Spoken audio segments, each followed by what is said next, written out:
Hello mga kasuki. Ayan, meron na naman tayong lulutuin. Tilapia. Ayan. Tapos meron na naman tayong gulay. Gulay galing dun sa tanim ng asawa ko sa tabing ilog, o di ba?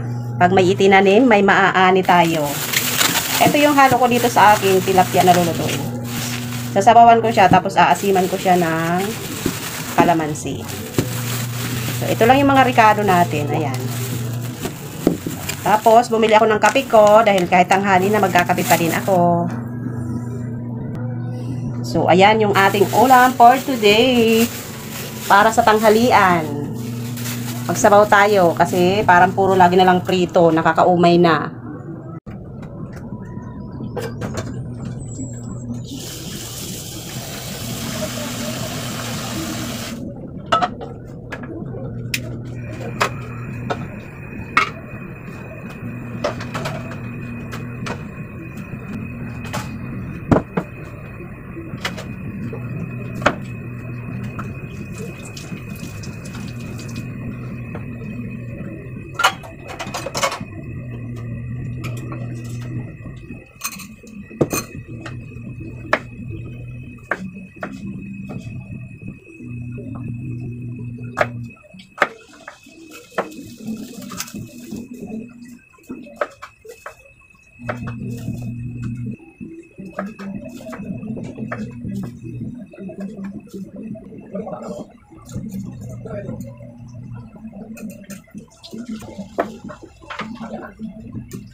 Halo-halo na itong talbos ko. Merong alugbate, talbos ng kamote.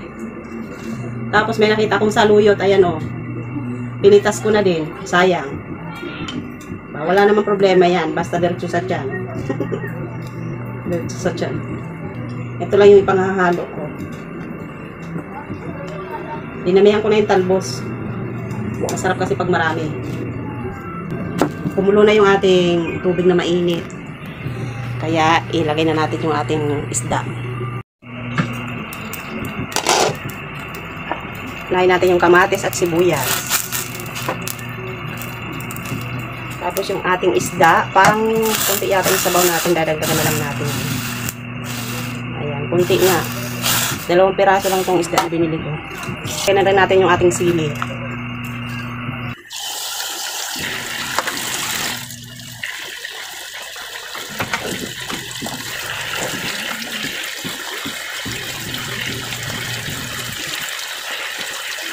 Hugasan natin yung ating talbos. Meron na itong mga lupa-lupa dahil lagi nang umuulan ngayon. Kaya para matanggal, kailangan hugasan. Ayan, halo-halong talbos. Masarap dito yung alugbate.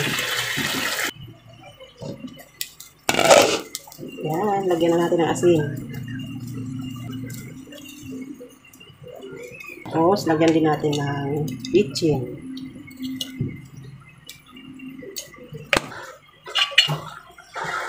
Ayan, lagay na natin yung ating kalamansi. Ayan o. Ang asim. Dinagdagan ko yung sabaw kasi konti lang. Tapos ilagay na rin natin yung ating talbos. Ang dami natin talbos o. Daming gulay.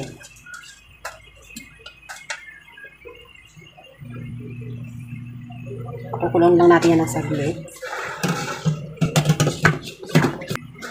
Ayan, ito na. Ayan.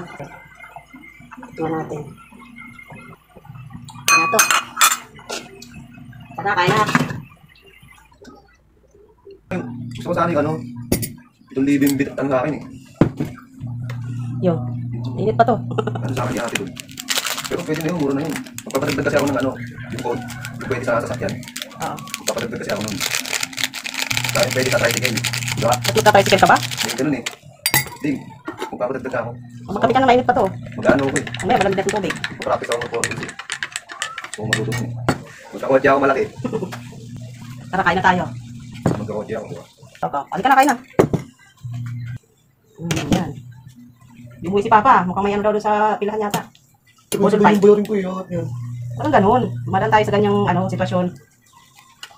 Hindi, 14 kasi ang ano yun eh. 14 talaga yun, yung expert naman ako. Judith ng motor ko. Siyempre, kailangan mo nang hearing yung agad, di ba?